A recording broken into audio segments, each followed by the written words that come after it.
Welcome back to this multi-time frame forecast. We're going to be going over USD Japanese yen, and we're going to start on the line chart. And like always, we're just going to be trying to find some general different trends and also looking for some support lines that are relative to where price is at or to where price could be potentially going.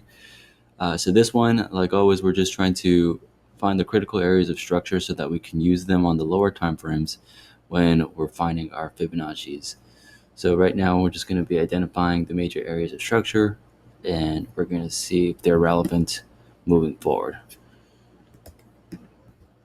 And we're just going to move this one further back. If you look left, the chart always leaves clues.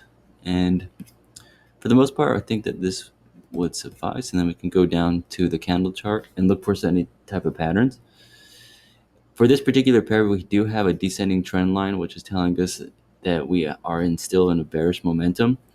But we don't necessarily have any patterns when it comes to the candlesticks right now. We do have impulsive patterns to the downside with very little retracements. So that's something to take into consideration, but it's nothing too compelling for us to be looking for buying or shorting opportunities on the monthly time frame.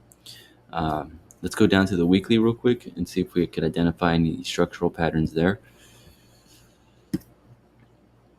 Similarly, we do have these descending impulsive patterns. So if we take an extension of the previous leg, we can see that our 127 fib aligns perfectly with the extension leg of the close. So what we can do now is take the same concept on this current leg and look for the current extension, and that could be a potential target point for us. However, we are sitting above this area of structure, so we could be looking potentially for short-term buying opportunities, at least up till this 106.20 zone. So let's go down to the daily real quick and see if we could identify anything there, because we're going to be looking for some short-term buying opportunities. Now, we did get this impulsive pattern to the upside with a correction, a healthy retracement on this particular leg. And with this retracement, we're actually aligning with the 78%. So let's start marking this up right here. So this is the 78% fib plus, we'll do daily because this is a daily fib. And this is going to be monthly structure.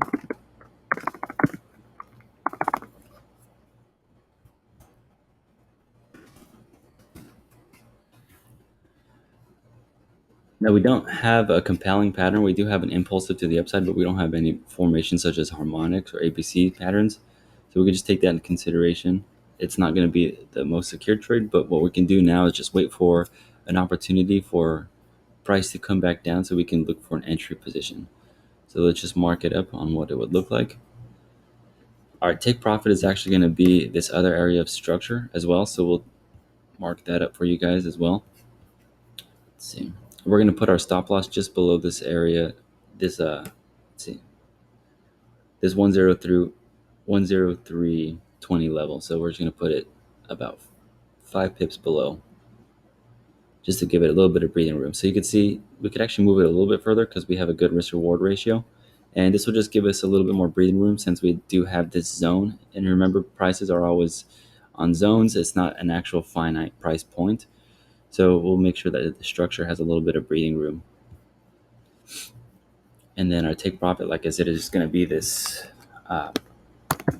monthly structure leg.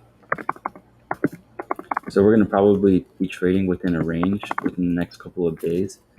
So we're just going to take advantage of this range and scrape as many pips as possible on both ends, both directions.